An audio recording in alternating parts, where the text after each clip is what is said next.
Tópico 2, no aspecto funcional. No antigo pacto, os sacerdotes adentravam no tabernáculo para oferecer suas ofertas e sacrifícios muitas vezes, e o sumo sacerdote uma vez no ano, Hebreus 8:3. Cristo, à semelhança do sistema sacerdotal arônico, também deveria ter oferta para oferecer. Contudo, há duas coisas que diferenciam o sacerdócio de Cristo com o do antigo pacto. Ele mesmo se deu em sacrifício, como está em 1 Coríntios 5:7.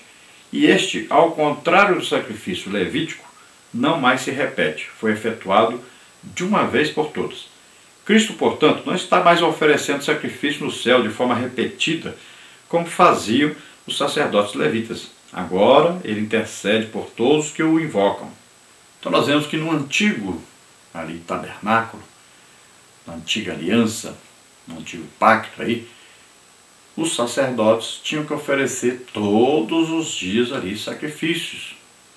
E o sumo sacerdote entrava uma vez por ano lá no Santo dos Santos, levando aquele sangue daquele bode, Cortava o pescoço do bode. Eram 2 bodes, um era levado para o deserto, se perdia por lá, e o outro, punha a mão sobre a cabeça dele, dizendo que o pecado do povo estava sobre ele, e ele entrava então levando o sangue daquele bode, colocava na tampa do propiciatório, lá em cima da arca, lá no lugar chamado Santo dos Santos, uma vez por ano. Então todo ano tinha que repetir. Então os sacerdotes faziam sacrifício todo dia e o sumo sacerdote uma vez por ano.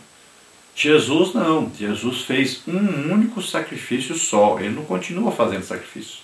Ele fez um único, por quê? Porque o que ele fez é perfeito. Não levou sangue de bodes, ele levou seu próprio sacrifício. Ele mesmo se ofereceu por nós, ele deu a vida por nós. Então o sacrifício dele é perfeito, único, suficiente e eterno. E ele continua intercedendo por nós. Ao contrário do sacerdócio arônico, que o sumo sacerdote morria, tinha que passar para outro. Jesus morreu, mas ele ressuscitou. Está à direita do Pai, intercedendo por nós. Agora vamos ver o tópico 3, no aspecto cultual. O autor escreve a partir da perspectiva de que o culto levítico continuava em pleno funcionamento. Havia ainda nos seus dias sacerdotes que ofereciam sacrifícios e ofertas de acordo com a lei. Hebreus 8:4. A atividade sacerdotal, juntamente com as demais funções exercidas pelos sacerdotes, estava estritamente relacionada ao culto. Nesse aspecto, o sacerdócio de Cristo era superior, porque sua atividade cultual era, em tudo, superior, visto se realizar no santuário celestial. Então, nos dias que foi escrita a Epístola aos Hebreus, ainda se continuava oferecendo sacrifícios, aí no templo. Foi no ano 70, logo depois, 3 anos provavelmente depois da Epístola ser escrita, é que o general Tito invade Jerusalém e destrói o templo, bota fogo ali. Então, até a Epístola ser escrita, o templo existia e os sacrifícios estavam sendo feitos. Então, fazia parte do culto os sacrifícios apresentados ali dentro do templo. Agora veja bem que o culto prestado por Jesus é superior, que ele mesmo está à direita do Pai e ele mesmo está com Deus, na presença de Deus. Então não é apenas uma coisa oferecida a alguém distante, mas um culto realizado com Deus. Não é apenas para Deus, mas com Deus também. O que está cada dia se tornando mais difícil, mais raro, que é esse culto onde Deus está presente. Porque se falar que Deus está presente é uma coisa, se emocionar também é uma coisa, mas ter Deus presente realmente, aí é outra coisa. Quando nós sabemos que o culto realmente Deus está presente, quando Ele está salvando, curando, batizando, libertando, então Ele está presente ali. Então nós podemos ver que realmente Deus está ali. Vamos ver a parte 3, uma promessa superior. Tópico 1, de natureza interior e espiritual. Tópico 2, de natureza individual e universal. Tópico 3, de natureza relacional. Tópico 1, de natureza interior e espiritual. Debaixo da antiga aliança, Deus havia chamado os israelitas para ser o seu povo. Essa aliança fora escrita em tábuas de pedras, revelando assim o seu lado exterior.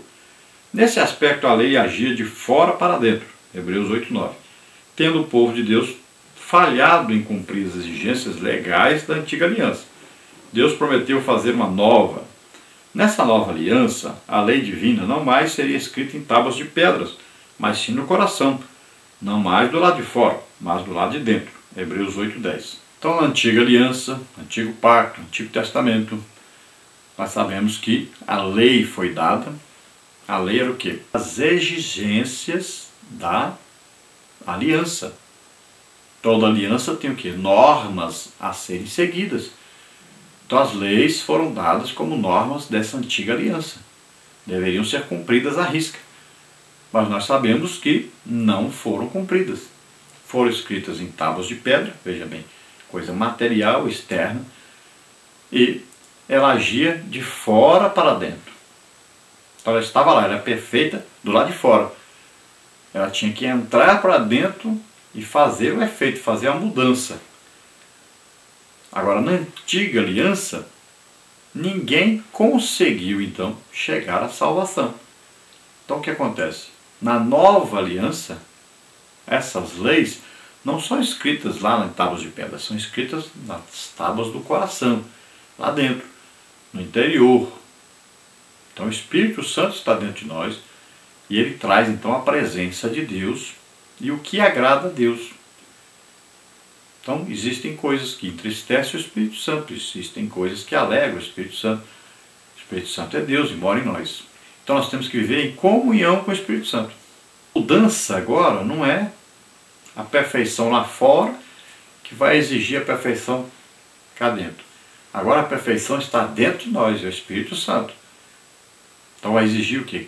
Vai exigir que nós agora, a partir dessa santidade, dessa presença de Deus em nós, nós possamos produzir essa santificação em nossa vida exterior.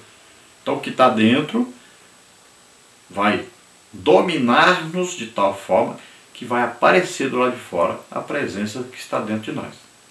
Vamos ver o tópico 2, de natureza individual e universal. A antiga aliança é contrastada com a nova também quanto ao seu alcance. Na antiga aliança, nem todos conheciam o Senhor, porque estava reservado somente ao sacerdote, ao escriba e àqueles que se especializavam em minúcias da lei. Nos dias de Jesus, era comum encontrar os mestres da lei que frequentemente eram consultados sobre os detalhes da Torá. Todavia, na nova aliança, o Senhor prometeu que todos me conhecerão. Hebreus 8:11. Na nova aliança, o conhecimento do Senhor está à disposição de todos os crentes e não apenas de uma classe privilegiada. Na antiga aliança, o povo conhecia alguma coisa sobre Deus através dos sacerdotes, através dos escribas que escreviam e copiavam a palavra de Deus. E existiam ali que os mestres da lei que eram consultados. O povo tinha alguma dúvida sobre a lei de Deus e ia até esses mestres. Na nova aliança, todo crente, quando aceita Jesus como Senhor e Salvador, ele próprio passa a conhecer a Deus. Basta ele pegar a palavra de Deus e começar a ler, e ele vai ver que é Deus falando com ele, ele vai aprendendo, vai conhecendo a Deus. E a palavra de Deus diz assim: você não necessita de que alguém ensine a você sobre Deus, porque você tem a unção de Deus, tem a presença do Espírito Santo em você. E você já sabe que Deus existe, já sabe que a Bíblia é a palavra de Deus. Você, até sozinho, se você estudar a Bíblia, você vai aprender sobre Deus. Então é uma coisa muito superior. É claro que existem os mestres, existem aqueles que ensinam. Mas você não deixou de aprender, de saber que Deus existe, porque faltou um mestre ou faltou um professor para ensinar. Você mesmo sabe que Deus existe, você mesmo lendo a Bíblia consegue entender a palavra de Deus. Talvez você não tenha acesso a muitos livros, né? Não tenha acesso a muitos estudos bíblicos, mas você sabe que Deus existe, você sabe as principais coisas da palavra de Deus, as principais doutrinas da palavra de Deus, você já sabe, já conhece. Então, esse relacionamento com Deus é possível. Há tanto uma pessoa que mora numa grande cidade, como uma pessoa que mora lá no interior, numa fazenda, lá no meio do mato. Basta ele orar a Deus, conversar com Deus, e ele consultar a Bíblia. A Bíblia, qualquer um hoje pode ter uma Bíblia. É fácil ter uma Bíblia. Nós vamos ver que no início da igreja, eles nem Bíblia possuíam. Então eles tinham trechinhos da palavra de Deus. E mesmo assim a igreja cresceu, desenvolveu. Por quê? Porque eles tinham um íntimo relacionamento com Deus. Eles oravam muito. E o que queriam saber? Perguntavam a Deus. E Deus ia revelando a eles a palavra de Deus, a vontade de Deus. E eles continuaram. Foram também instruídos por alguns mestres da palavra de Deus, né, como o apóstolo Paulo, o apóstolo Pedro, no início da igreja Tiago, depois Tiago, irmão de Jesus. Então, esses foram ensinando.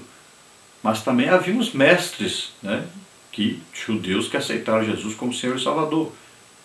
Por exemplo, Apolo, né, pregava, ensinava que Jesus era o Cristo. Então, surgiram também vários professores que ensinavam. Mas no início mesmo foi difícil e eles tinham necessidade realmente de ter uma íntima comunhão com Deus para aprender alguma coisa sobre Deus.